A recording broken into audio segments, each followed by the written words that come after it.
Atos capítulo 17, a partir do versículo 16, diz assim a palavra de Deus. Enquanto esperava por eles em Atenas, Paulo ficou profundamente indignado ao ver que a cidade estava cheia de ídolos. Por isso,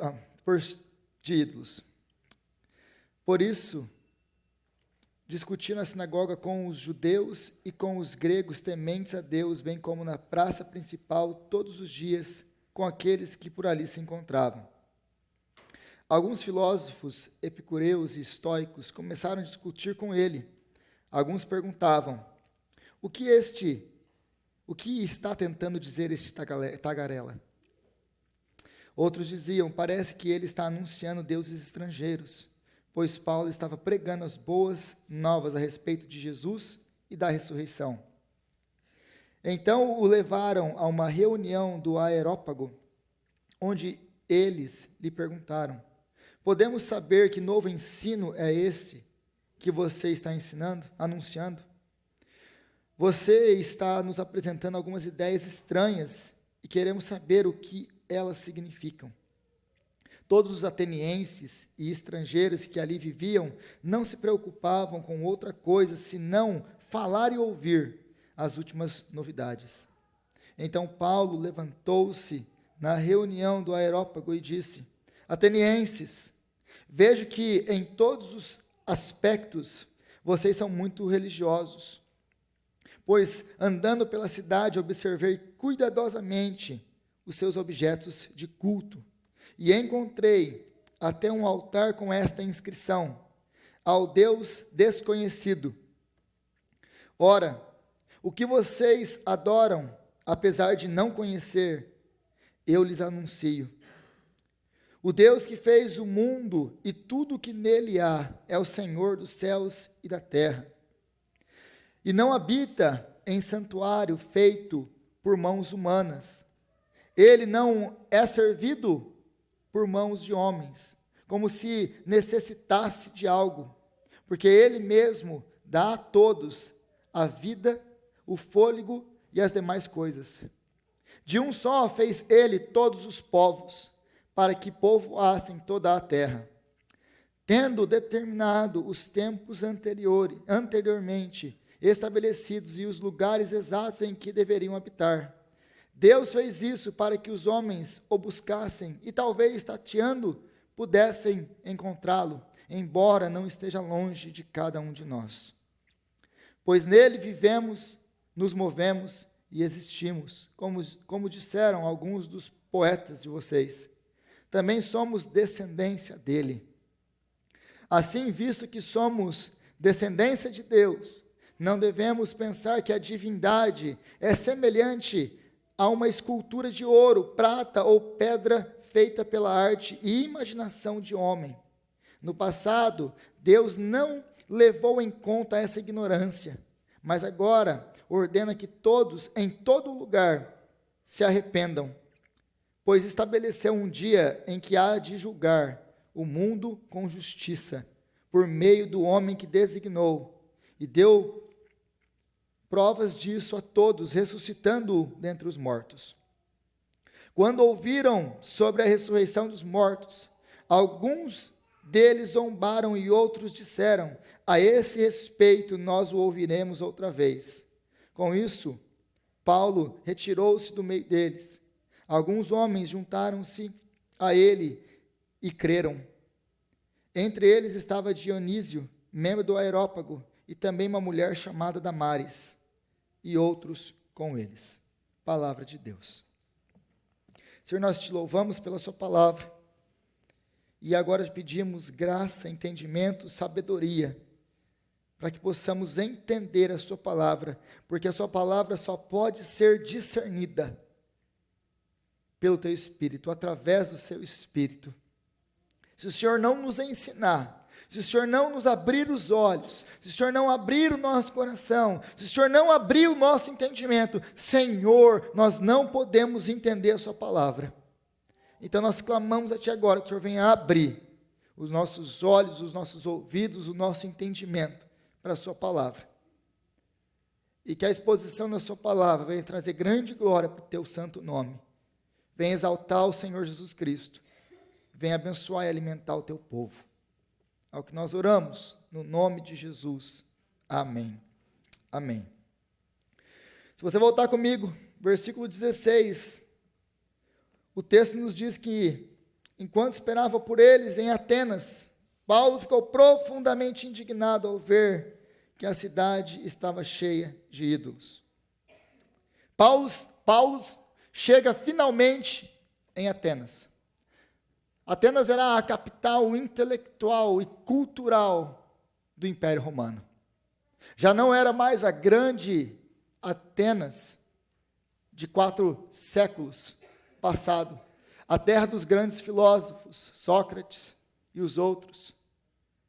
A terra que nos, basicamente, deu todo o que nós conhecemos de filosofia grega. A terra de Atenas. Já não mais vivia da sua glória toda como antigamente, mas de uma glória passada. Atenas que no tempo dos grandes filósofos, chegou a ter por volta de 300 mil pessoas habitando em Atenas. Agora é uma cidade com uma média aí de 30 mil pessoas. Então, é uma cidade que foi diminuindo e diminuindo e diminuindo. Mas que ainda vivia dessa glória passada, dessa fama de um dia ter sido essa capital intelectual do mundo. Ainda o era, mas ainda já não mais com tanta expressão. A cidade ela era repleta de ídolos. E nós pensamos, uma cidade repleta de ídolos, na minha cabeça, pelo menos, quando eu penso numa cidade repleta de ídolos, de imagens, de uma cidade que tenha 200 imagens, é uma cidade que tem muita imagem. O que você acha? Uma cidade com muita imagem. Atenas tinha mais de 60 mil imagens. É por isso que Paulo ele está furioso com aquilo que ele vê. É uma cidade repleta de ídolos. E não apenas isso, mas os principais prédios da cidade são consagrados aos ídolos. São prédios públicos, que são onde as pessoas fazem os seus negócios, aqui é onde as pessoas usam para fazer vários tipos de coisas durante a semana, mas eles têm a função também de guardar os ídolos. Eram prédios onde os pagãos se reuniam para cultuar os seus deuses. Então, ao mesmo tempo, imagina que esse local é a prefeitura. Então, durante a semana e durante a hora, nós temos aqui o business hour, nós temos a prefeitura sendo prefeitura, organizando as coisas, fazendo o que ela tem que fazer, mas depois de uma certa hora, ela virava o local de adoração de um certo Deus. Então, os prédios, repartições públicas eram consagradas aos deuses. Então, a idolatria em Atenas não era uma coisa pequena. Era uma idolatria em grande escala. E o apóstolo Paulo, ele andando pela cidade, ele fica profundamente indignado com isso. E essa palavrinha grega aí, o paráxono, é uma palavra que ela é muito forte em grego. É por isso que essa palavra, profundamente indignada, profundamente não existe, é uma adição no português para tentar dar ao sentimento que Paulo ele sentiu. Ele ficou profundamente, talvez a melhor palavra para descrever ou para traduzir aqui é furioso, ao ponto de aquilo mexer com ele, de mexer com as suas emoções. Sabe quando você vê alguma coisa que te deixa tão indignado, mas tão indignado, que você fica dias abalado por causa daquilo? Um exemplo, você está assistindo o jornal, você assiste uma atrocidade no jornal. Aí você chega a sonhar, você perde o seu apetite, você fica vários dias impressionado com aquilo. É esse o sentimento que Lucas está tentando descrever, que era o sentimento de Paulo, ao ver aquilo que ele estava vivendo em Atenas. Ele chega numa cidade com mais de 60 mil imagens. E aí nós vamos entender o coração de Paulo quando ele escreve Romanos capítulo 1.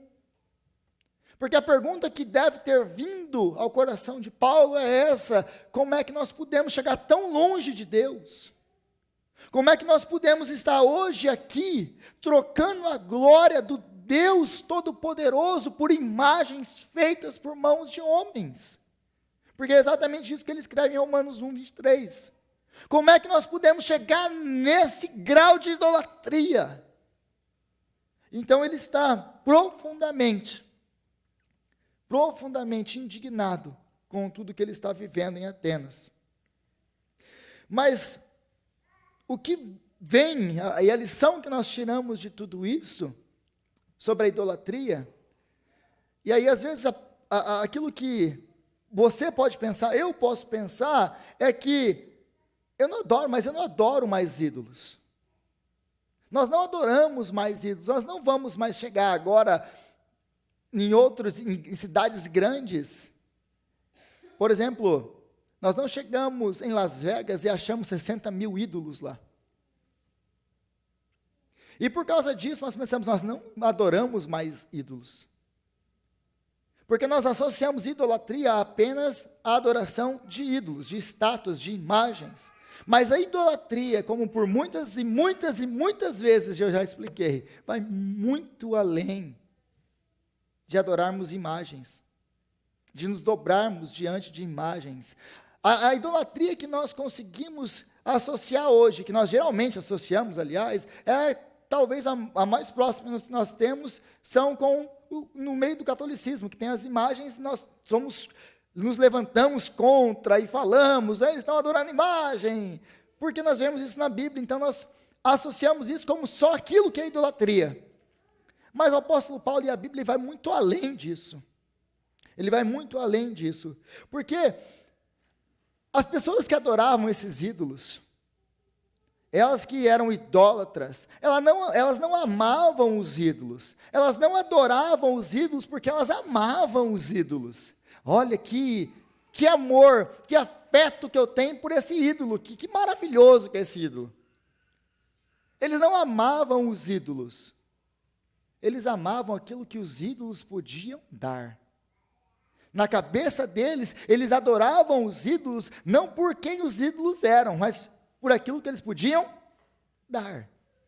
E isso não mudou nem um pouquinho do tempo que nós vivemos hoje. Porque o que eles amavam? Qual eram as coisas que esses ídolos, na cabeça deles, podiam dar para eles? Dinheiro. Prosperidade. Eles iam no templo pedir prosperidade, fartura, ofereciam sacrifícios aos deuses, para que os deuses dessem a eles prosperidade no campo, para que os deuses dessem a eles mais dinheiro, mais riqueza. Iam para outros templos à procura de conforto, de poder, faziam sacrifícios para oferecer para ter de volta essas coisas dos deuses. Então eles não iam aos deuses por causa dos deuses. Aliás, a visão pagã, romana, ou mesmo grega, do panteão deles, dos deuses deles, os deuses eram caprichosos, os deuses não se importavam com os seres humanos.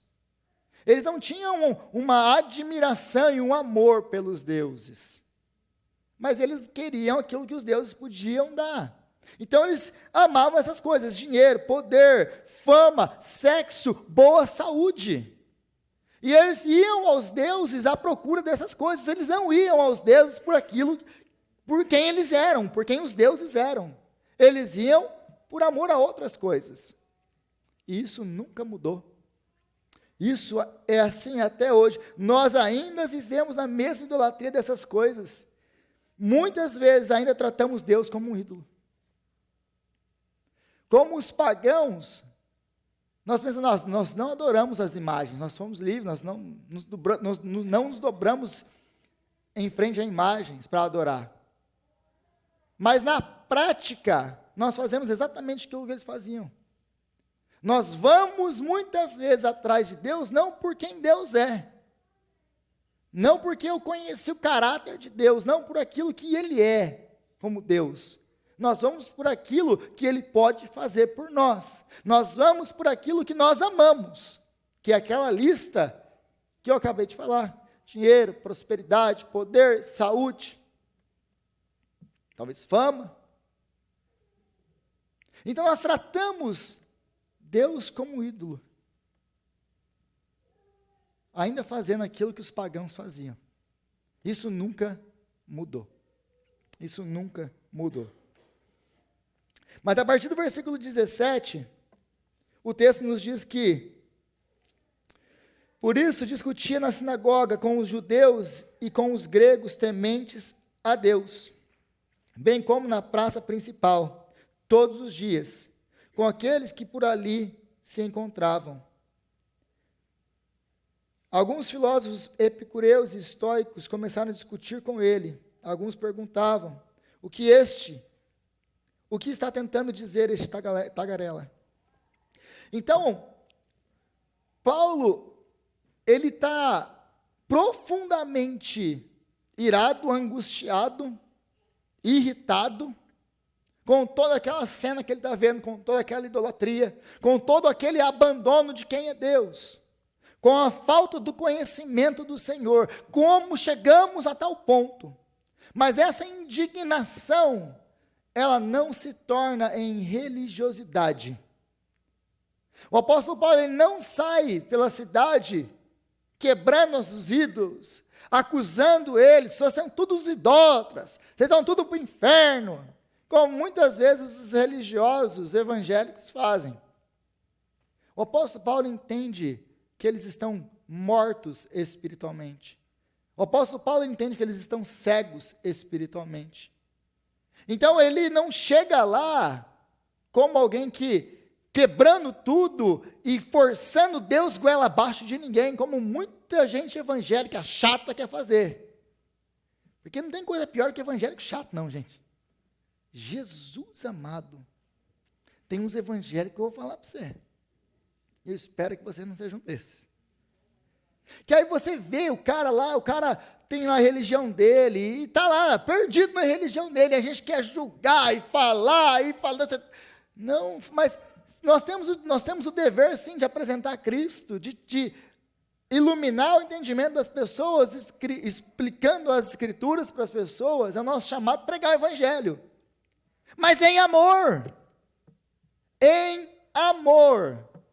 O apóstolo Paulo, ele não sai quebrando tudo na cidade, apesar da profunda indignação que ele sentia. Você não tem esse direito. Eu não tenho esse direito. Por mais indignado que você esteja com aquilo que a pessoa está fazendo de errado fora de Deus, nós não temos o direito de bater em ninguém. A gente discute. Nós apresentamos, a partir das Escrituras, como nós vimos na última semana, a partir das Escrituras, nós apresentamos Cristo. E nós deixamos a Bíblia, fazer aquilo que ela vai fazer, aquilo que Deus prometeu que ela faria. A minha palavra não vai voltar vazia. Não é você que convence ninguém. É o Espírito Santo de Deus. Estava conversando com o Wagner ainda há pouco, falando sobre isso. Nossa, Rodrigo, quando eu era mais jovem, eu lia, cresci na igreja presbiteriana, meu pai me levou, andei com meu pai, fiz isso, fiz aquilo, mas eu não entendia. É porque as coisas do Senhor, elas são discernidas espiritualmente. Se o Senhor não abrir os nossos olhos, nós somos incapazes de entender a palavra dEle. Você não está aqui hoje porque você é mais esperto do que ninguém, porque você é mais capaz do que ninguém, porque você é mais inteligente do que ninguém. Você está aqui hoje por pura graça e misericórdia de Deus. Nós todos estamos aqui. Se eu consigo abrir a palavra de Deus, entender a palavra de Deus, aliás, entender até o que eu estou falando, porque isso que eu estou falando é discernido espiritualmente. O homem natural não consegue entender essas coisas. Conheço vários e vários relatos de pessoas que ouviram o Evangelho. Rodrigo, eu escutei isso várias vezes. Mas o negócio não entrava, eu não sei. Mas um dia alguma coisa aconteceu, eu ouvi e eu entendi. Porque nós precisamos da graça. Nós estávamos mortos nos nossos delitos e pecados, como nós costumávamos andar, seguindo a potestade do ar, Satanás. Como todos os outros, éramos destinados à ira. É isso que o apóstolo Paulo fala em Efésios capítulo 2. Então o apóstolo Paulo entende essa realidade. Eles estavam mortos. Então nós devemos pregar o evangelho, mas nós devemos pregar o evangelho com graça e amor. E a outra coisa que nós aprendemos aqui é que Paulo ele pregava o evangelho a todas as pessoas e em todos os lugares. Paulo pregava a todas as pessoas e em todos os lugares. Ele pregava nas sinagogas para os religiosos do seu tempo. Lembra que essa é a estratégia de Paulo. Ele vai para as sinagogas e ele discute com os religiosos, com os judeus do seu tempo, apresentando, demonstrando que Cristo, que Jesus é o Messias, a partir das Escrituras. Mas ele não ia para a sinagoga no sábado, no resto da semana, ficava quieto. A religião de Paulo não permitia que ele fosse crente uma vez por semana. Então, ele pregava assim nas sinagogas, ele falava com os religiosos todos os sábados, demonstrando que Jesus é o Cristo. Mas de segunda a sexta, ou de domingo a sexta, todos os dias ele ia para o agorá, ou para a praça principal, ou para o centro da cidade. E lá no centro da cidade, onde a vida acontecia, onde as pessoas compravam, vendiam, as notícias eram dadas. Lembra que naquele tempo não tem televisão, gente. Se quer ouvir notícia, você vai lá para o centro da cidade, que tem os arautos proclamando. Não tem jornal. Como que você fica sabendo das notícias? Eles têm arautos. O que é um arauto, Rodrigo? O arauto é uma pessoa que fica lá na cidade, gritando as notícias. É isso que está acontecendo. O imperador fez isso. Então, as notícias eram passadas dessa maneira. As pessoas anunciavam. Então, se você quer saber das últimas novidades, você vai para o centro da cidade, ouvir as fofocas da cidade. Era assim que eles passavam as notícias. Paulo vai para o meio desse lugar, com um monte de gente. Lembra que no meio desses centros da cidade, numa dessas vezes, nós acabamos de ver, os judeus, eles arrumaram um motim junto com aquelas pessoas que ficavam no centro dessa cidade sem fazer nada, e ele arrumou um problemaço lá. Mas ele continua fazendo a mesma coisa. Porque Paulo, ele se recusa a ter uma fé privada. A minha fé, não, nós não podemos falar de religião. Nós não podemos falar, essas coisas não se discute, cada um fica com o seu. Aonde você viu isso? Porque não está na Bíblia. O nosso chamado é pregar em tempo e fora de tempo. O nosso chamado é pregar dentro da igreja e fora da igreja. Porque tem muita gente dentro da igreja que não conhece Cristo. E nós precisamos anunciar Cristo para essas pessoas. Mas, no nosso caso, de segunda a sábado, Deus nos enviou como missionários nas nossas escolas, no nosso trabalho, por onde nós estivermos. Deus te fez um missionário lá. Nós não fomos chamados para ser cristão de domingo. Nosso chamado é para ir pregar o evangelho para todos e em todo lugar. E aí ele vai falar aqui dos epicureus, de dois grupos aqui, que Paulo discutia no versículo 18. Alguns filósofos epicureus e estoicos começaram a discutir com ele. E Lucas aqui, ele fala desses dois grupos, porque são os dois grupos mais famosos dos primeiros séculos. Os epicureus, eles eram materialistas. Aí quando eu falo materialista, não é o que você está pensando agora. Não é aquela pessoa que quer acumular, que quer ter. Não estou falando desse tipo de materialista. Não é materialista nesse sentido que nós temos hoje.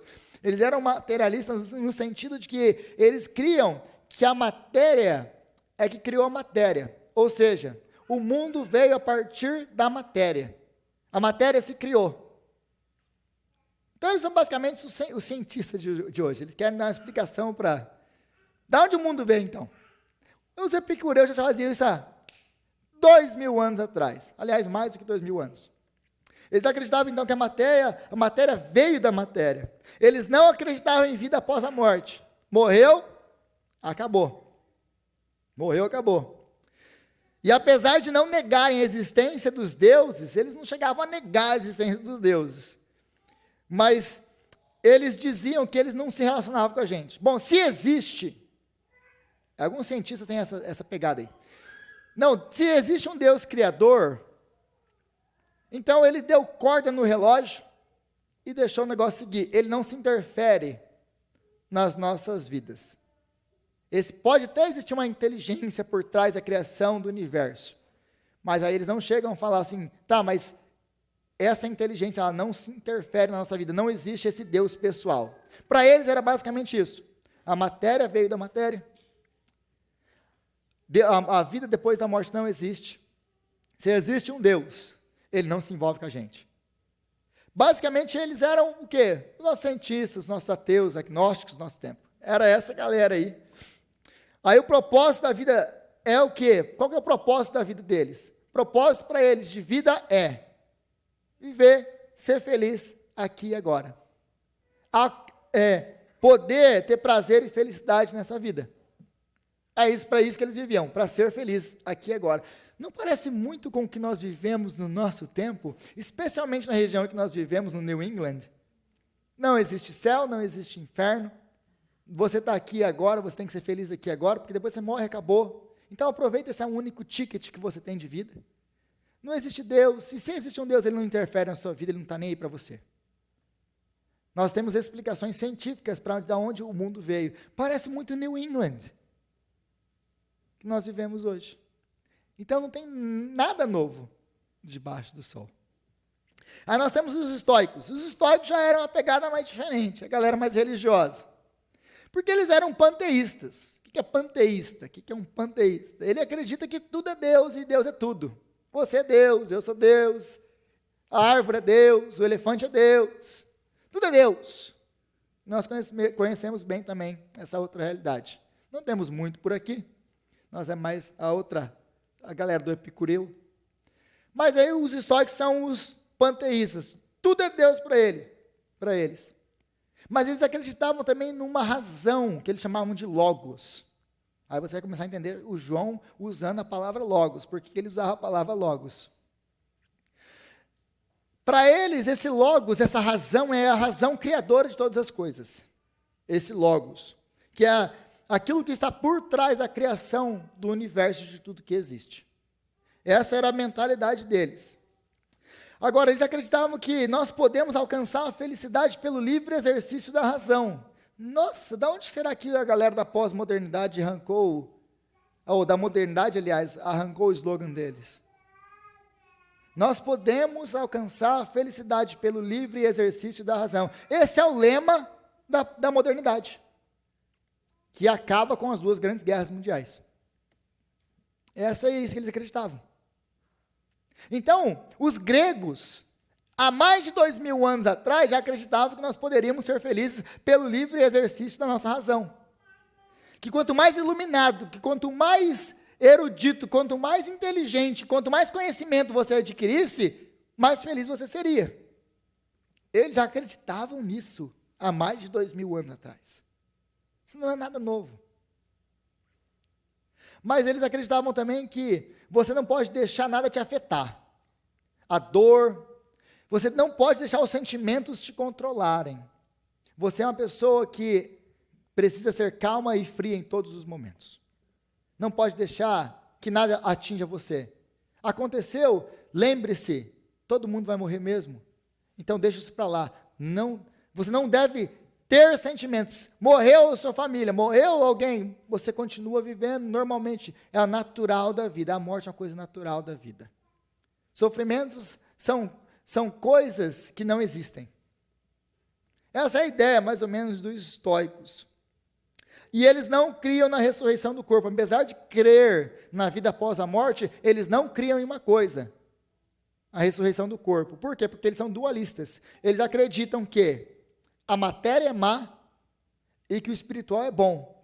Então não faz sentido a matéria ressuscitar, o corpo ressuscitar. Por quê? Porque se ela é má, o que nós mais queremos? É morrer para nos livrarmos daquilo que é mal e virar apenas espírito, que é aquilo que é bom.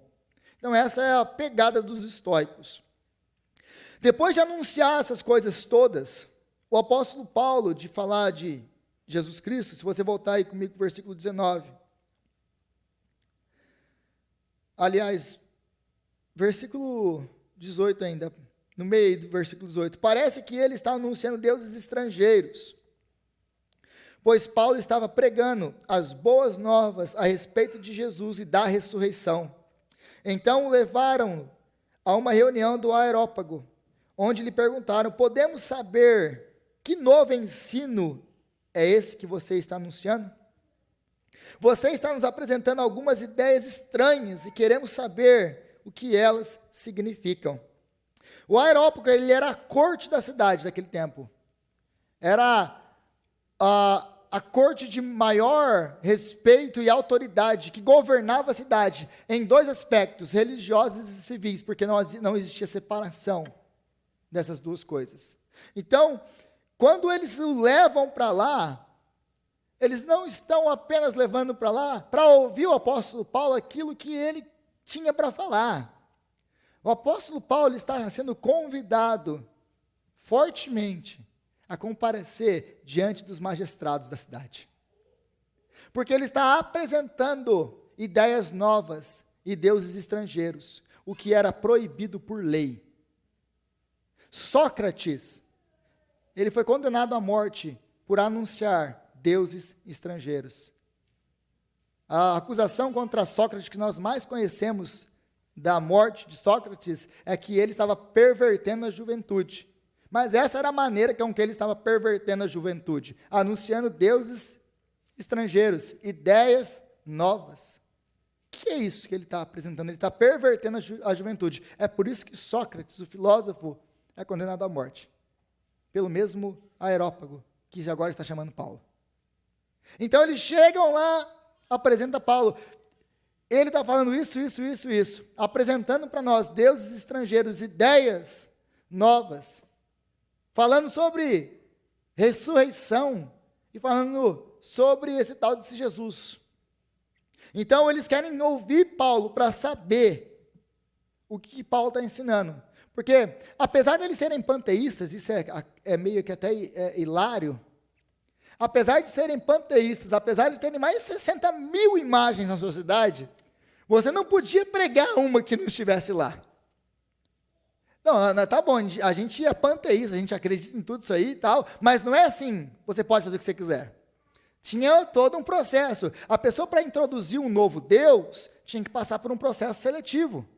Tinha que apresentar para a cidade uma proposta, colocar uma estátua lá, um nome.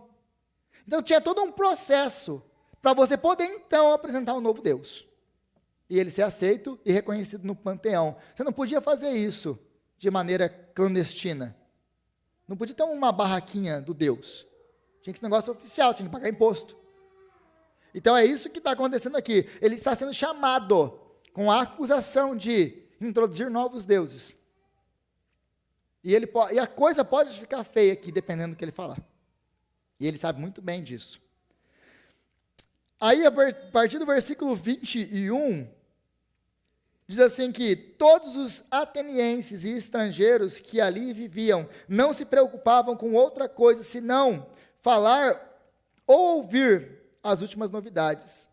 Então Paulo levantou-se na reunião do Areópago e disse: atenienses, vejo que em todos os aspectos vocês são muito religiosos, pois andando pela cidade observei cuidadosamente seus objetos de culto e encontrei até um altar com esta inscrição: ao Deus desconhecido. Ora, o que vocês adoram, apesar de não conhecerem, eu lhes anuncio. Em outras palavras, se eu pudesse parafrasear esse versículo, esse conjunto de versículos aqui, apesar de serem muito religiosos e cuidadosos, toda essa religiosidade e curiosidade só os afastava de Deus. Apesar deles serem cuidadosos, religiosos, curiosos sobre toda e qualquer novidade que aparecesse. Essa religiosidade, essa curiosidade, esse cuidado, a única coisa que fizeram com eles foi os afastar ainda mais de Deus. Apesar de toda a sua religiosidade, eles estavam completamente longe de Deus. Que vai nos mostrar o religioso, isso aqui vai nos deixar essa lição do religioso, o religioso sem conhecimento. Paulo vai deixar claro que o religioso, ser religioso, que a religiosidade, ela não salva ninguém. Religiosidade não salva ninguém. Você pode ser a pessoa mais religiosa do mundo e ir para o inferno. É isso que o apóstolo Paulo, e é isso que esses textos nos está ensinando. Não é a sua fé que te salva. Não é a sua fé, é o objeto da sua fé. O que nos salva não é a nossa fé, é onde nós colocamos a nossa fé. Se nós colocássemos aqui na frente um altar com um ídolo, e todos nós tivéssemos uma fé de mover montanhas, crendo nesse ídolo, nós seríamos salvos pela crença nesse ídolo? Não. Porque nós podemos ter a maior fé do mundo, sermos pessoas altamente religiosas, e ainda assim, adorar, servir, crer num ídolo, num falso Deus, e isso não vai nos levar a lugar nenhum. Eles eram altamente religiosos, mas era uma religiosidade sem conhecimento. Eles eram pessoas religiosas que faziam seus atos religiosos que eram supersticiosas, mas a sua religião, ela estava baseada numa mentira, numa falta de conhecimento. E quanto mais curiosos, quanto mais conheciam, mais isso os afastava de Deus. Mais isso os afastava de Deus e do conhecimento de Deus. Então nós podemos ser muito religiosos e, como eles, estar adorando ídolos que nós mesmos criamos. E esse é o perigo de tudo isso. Nós podemos ser como eles, como esses atenienses, pessoas que são religiosas. Você conhece gente que é mais religioso que cristão? Tem uma galera aí que é mais presbiteriano do que cristão.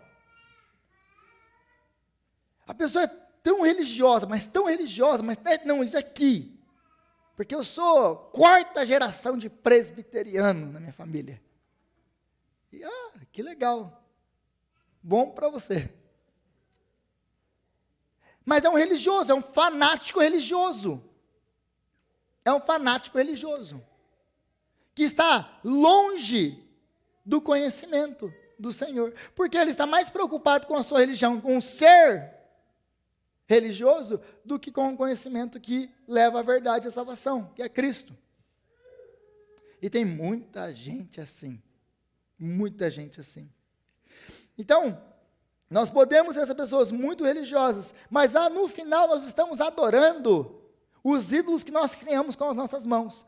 Eles eram super religiosos, supersticiosos, e no final, a única coisa que eles estavam adorando não era Deus, eram os objetos que eles mesmos tinham feito para adoração. Os deuses deles eram deuses que eles mesmos fizeram com as suas próprias mãos. Esse é o perigo da religiosidade sem conhecimento. Nós podemos, no final, estar adorando a nossa religiosidade, os deuses que nós mesmos criamos. Você coloca, não, isso aqui é importante, eu tenho que ser assim, assim, assim, assim. Então, para mim, ser religioso é isso aqui, eu vou me esforçar para ser esse bom religioso. E aí eu quero expressar essa minha religiosidade, e eu quero crer que isso aqui é o que me salva. Então, no final, eu estou adorando um ídolo que eu criei com as minhas próprias mãos. É isso que eles estão fazendo aqui. E eles eram tão religiosos que adoravam coisas que eles nem conheciam. O nível de religiosidade desse povo é esse. O apóstolo Paulo, no versículo 23, basicamente ele fala isso. Vocês são tão religiosos, mas tão religiosos, que vocês adoram até aquilo que vocês nem conhecem, que é o Deus desconhecido. como muita gente ainda faz hoje, como muitos de nós ainda fazemos hoje. Nós adoramos e dizemos adorar coisas que nós nem conhecemos, que nós nem sabemos o que é. E no final nós adoramos essas coisas, porque o importante é ser um bom religioso. E sabe por que é importante ser um bom religioso na cabeça dessas pessoas? Porque eles ainda operam no modelo salvação por obras. Eles não entenderam a graça. Para muitas pessoas é bom ser um bom religioso, fazer tudo certinho, bonitinho, etc. Porque no final, quando você vai conversando e vai apertando essa pessoa, no final, salvação é obra. O que garante que eu sou são as minhas obras. É por isso que eu tenho que ser esse bom religioso, fazer tudo certinho. Porque eu sou salvo pelas minhas obras, mesmo que eu seja um presbiteriano de 4ª geração. E aí no versículo 23 ele fala do Deus desconhecido, que Paulo encontra uma inscrição ao Deus desconhecido. Então eles eram tão religiosos que eles tinham medo de desagradar alguma divindade desconhecida. E não apenas, o apóstolo Paulo pegou um exemplo, porque tinham vários, se você estuda Atenas do primeiro século, existiam várias inscrições como essa, e vários altares como esse, ao Deus desconhecido. Eles eram tão religiosos que eles tinham medo de estar desagradando algum Deus que eles não conheciam. E no meio de tudo isso, está acumulando para eles ira sobre a vida deles, maldição sobre eles, e esse Deus não queria abençoar eles. Então nós vamos edificar um altar aqui para esse Deus desconhecido, que nós nem sabemos quem é, só para garantir que a gente não está desagradando ninguém. Mas se você for anunciar um Deus que a gente não conhece, aí você está com um problema. Porque você não pagou imposto. Não mudou muita coisa até hoje, né? As coisas não mudam assim. E é por isso que a gente tem esse altar ali. Agora, o apóstolo Paulo ele vai apresentar para eles quem é esse Deus desconhecido. Na verdade, o apóstolo Paulo não está associando essa imagem, esse Deus, com o Senhor, o Deus Todo-Poderoso. Porque Deus ele não é representado por imagens. O que Paulo está fazendo aqui ele está se aproveitando de um gancho na cultura para entrar com tudo e apresentar o Evangelho. Ele está usando algo que ele já tem na cultura para que ele possa apresentar o Evangelho para eles. E a partir do versículo 24, então, ele começa a apresentar esse Deus que eles estão procurando, mas que eles nunca encontraram. Esse Deus desconhecido, que eles sabem que existe lá fora, mas que ninguém nunca anunciou. Esse Deus é o Deus que eu anuncio. Esse Deus é que eu vim pregar para vocês. É o Deus que eu estou anunciando na cidade de vocês. O conhecimento desse Deus chegou para vocês. E aí, a partir disso, ele vai começar a apresentar quem é Deus. E essa apresentação de quem é Deus, nós não temos tempo para ir profundamente nisso, mas basicamente, o que o apóstolo Paulo está fazendo aqui fazendo uma apresentação de Deus, que vai diretamente choque e contra aquilo que os epicureus e os estoicos acreditavam. Tudo que segue a partir do versículo 24 aqui é uma apresentação de um Deus que é completamente diferente do que os estoicos e os epicureus criam sobre os deuses ou sobre a realidade. Porque a partir do versículo 24 ele diz: o Deus que fez o mundo e tudo que nele há é o Senhor dos céus e da terra, e não habita em santuário feito por mãos humanas. Ele não é servido por mãos de homens, como se necessitasse de algo, porque ele mesmo dá vida e fôlego a todas as coisas. Então, a primeira coisa que o apóstolo Paulo vai de encontro aqui é que existe um Deus criador nos céus. Ele criou todo o universo, tudo foi criado por ele. Ao contrário daqueles que criam, como os epicureus, que a matéria veio da matéria, que o Big Bang aconteceu. Teve uma explosão. Então, toda essa explosão, toda essa energia foi sendo, então, organizada e se criou todo o universo que nós temos hoje. Que teoria! Que teoria! Então a matéria, o apóstolo Paulo fala, a matéria da matéria não vem. Deus, ele cria matéria ex nihilo, do nada. Não veio de lugar nenhum, senão das mãos do Senhor. Então ele fala, existe um Criador.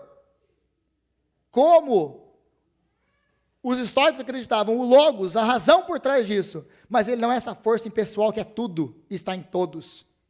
Que tudo é Deus. Não, ele é a razão por trás de tudo isso, mas ele é esse Deus pessoal, criador de todas as coisas do céu e da terra, e de tudo o que neles se contém. E diferente dos estoicos, ele não acreditava, ele não pregava um Deus que era, mais uma vez, um Deus que está em todo lugar. A vaca não é Deus, a árvore não é Deus, você não é Deus. Existe um Deus que é o único Deus, o Criador de todas as coisas. E é interessante aqui que ele não precisa de nada, a partir do versículo 25. Esse Deus que eu estou pregando, que criou todas as coisas, ele não precisa de nada. Ele não é servido por mãos de homens, versículo 25, como se necessitasse de algo, porque ele mesmo dá vida, o fôlego e as demais coisas. É Deus quem sustenta todas as coisas. Versículo 28, ele fala basicamente a mesma coisa. Pois nele vivemos, nos movemos, existimos. E é aqui ele usa uma citação dos próprios filósofos gregos, de 600 anos antes dele. O apóstolo Paulo não é uma pessoa que apenas sabia de religião. Ele sabia da sua cultura, ele sabia da filosofia grega, ele era uma pessoa que sabia muito bem de onde ele estava e como pregar o evangelho para aquelas pessoas. Mas Deus, então, ele não precisa de nada, muito pelo contrário, é ele quem sustenta a todos. Eles pensavam que eles deveriam adorar, servir esses deuses deles.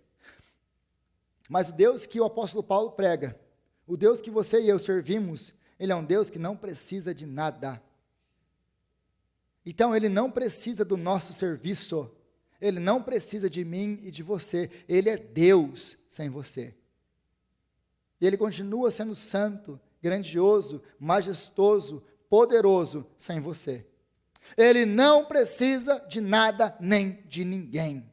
Então, se Deus te chamou para servi-lo, é um privilégio, não uma obrigação. Deus nos chamou para servi-lo em amor, porque ele não precisa da gente. Ele não precisa de nós. Então o apóstolo Paulo deixa isso muito claro para eles. Nós não podemos servir a Deus. Em outras palavras, o apóstolo Paulo está falando exatamente isso. Nós não podemos servir a Deus, porque servir a alguém demanda uma necessidade. Para você servir alguém, você precisa que essa pessoa tenha uma necessidade. É impossível servirmos a Deus, porque Deus não tem necessidade. Então, mas como assim que nós servimos a Deus? Nós vivemos falando esse negócio de servir a Deus. Nós servimos a Deus. Uma vez eu falei isso para uma pessoa que queria servir a Deus, queria servir a Deus, queria servir a Deus. E eu tentando explicar essas coisas para essa pessoa, eu falei assim, meu irmão, você não entendeu uma coisa ainda. Servir a Deus é servir as pessoas, porque Deus não tem necessidade. Porque ele queria servir a Deus, mas ele não queria servir as pessoas. Você não entendeu nada ainda. Se você não serve as pessoas, é impossível servir a Deus, porque Deus não tem necessidade. Nós temos, os filhos dele têm. Como que nós servimos a Deus, então? Servindo o seu irmão, a sua irmã, que está do seu lado. Essa é a maneira que nós servimos a Deus, servindo uns aos outros. Isso é servir a Deus, quando nós nos servimos. Porque Deus não precisa do nosso serviço. Versículo 26 diz que deu um só, de um só fez ele todos os povos para que povoassem toda a terra. Aqui o apóstolo Paulo, ele está dizendo que, voltando para Gênesis, e note uma coisa, o apóstolo Paulo não está dando uma referência bíblica. O apóstolo Paulo em nenhum momento está falando como diz as escrituras. O apóstolo Paulo, diferente de como ele fala com os religiosos, ele não fala nada, porque eles não acreditam no Antigo Testamento, eles não acreditam nas Escrituras, eles não conhecem Deus. Muitas das vezes nós queremos ficar citando versículo para pessoas que não conhecem nada de religião, nada de Bíblia. Mas ele não deixa de citar essas coisas, de falar da sabedoria da Bíblia, daquilo que a Bíblia ensina, sem citar os versículos. Tudo que ele está falando tem base bíblica, mas ele não precisa ficar arrotando que ele conhece Bíblia. Sabe por quê? Porque aquelas pessoas não estão nem aí se ele conhece Bíblia. Eles não aceitam a autoridade da Bíblia. Então o apóstolo Paulo, ele usa essas coisas, ele usa a Bíblia para apresentar a Deus de uma maneira bíblica, sem ficar arrotando quanto que ele sabe de Bíblia.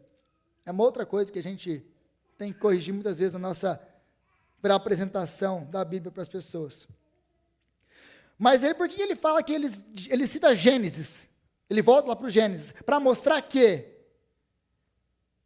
nós viemos de apenas um casal, todos os seres humanos, então todos nós, existe uma irmandade, nós somos irmãos uns dos outros, por causa desse parentesco inicial comum, porque os atenienses acreditavam que eles eram tão especiais que eles vieram da sua própria terra, eles foram criados da sua própria terra, eles não eram iguais aos pagãos, porque na cabeça deles é igual ao judeu. O judeu é o pagão não religioso. Para eles eram os bárbaros, que eles chamavam, as pessoas sem instrução.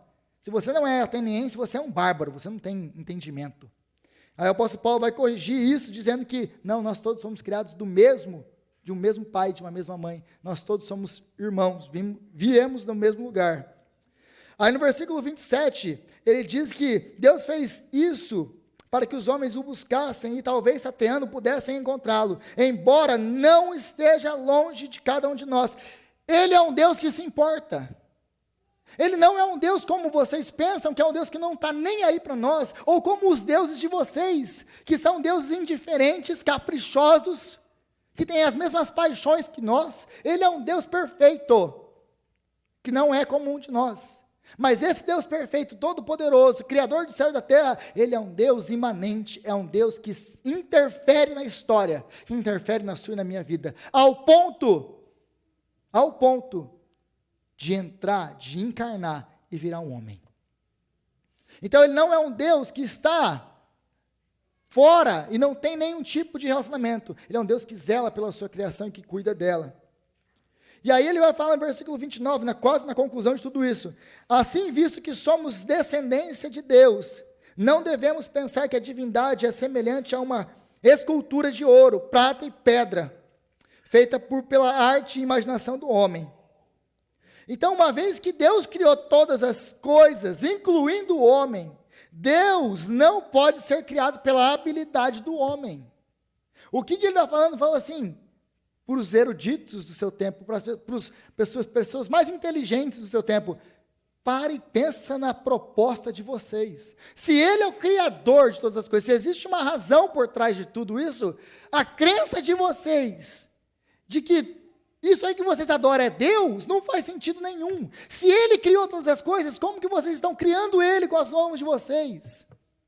Não faz sentido, sejam lógicos. Ele está desdenhando da racionalidade deles. Ele está mostrando a irracionalidade deles, na cara deles. Se o homem vive, se move e existe, porque lembra, ele está citando filósofos de 600 anos antes deles. Se o homem vive, se move e existe por causa de Deus, os ídolos que não se movem ou vivem não podem ser Deus. Esse é o argumento dele aqui. Se nós vivemos, nos movemos e existimos por causa dele, nós não podemos criar ele, porque ele nos criou. A segunda coisa é, esses deuses que vocês adoram, eles não andam, eles não se movem, eles não vivem. Como vocês adoram esses deuses? Mais uma vez o apóstolo Paulo está tirando sarro, basicamente, da filosofia deles, da falta de lógica deles. Conclusão que ele chega: arrependam-se e voltem-se para Deus. No passado, Deus não levou em conta essa ignorância, mas agora ordena que todos, em todo lugar, se arrependam. Então, se tudo isso que eu falei é verdade, qual que é a conclusão que eu tenho que chegar? Agora, qual que é a conclusão de tudo isso aqui? Se arrependam da idolatria de vocês. Se arrependam de fazer deuses que vocês mesmos criaram e adorá-los. Se arrependam de tratar o Senhor dessa maneira, dando às imagens a glória que só Ele deve. ou a Ele é devida. Deem a Deus aquilo que a Deus é devido. A honra, a glória e o louvor de vocês. Se arrependam, voltem-se para Deus. Voltem-se para Deus. Porque Deus tem o direito e a autoridade e o poder para julgar as pessoas pela sua falha de o conhecer, de o reconhecer e de adorá-lo. Mas Ele é gracioso e concede a oportunidade de se arrependerem e serem perdoados através de Jesus Cristo. Deus, Ele tem o direito, a autoridade e o poder para julgar vocês.